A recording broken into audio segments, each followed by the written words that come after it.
Hello everybody. Cleft lip and cleft palate are openings or splits in the upper lip, the roof of the mouth, or both. Cleft lip and cleft palate result when facial structures that are developing in an unborn baby do not close. They do not close completely.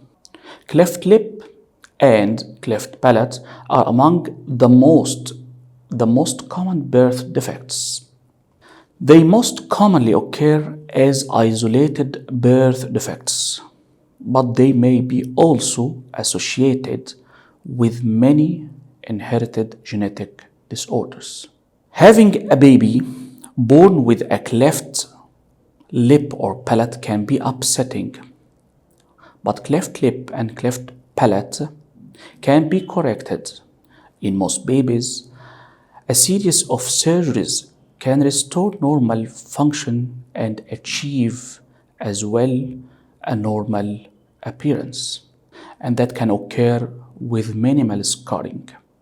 Dr. Khaled Salah, consultant of pediatric surgery. Thank you.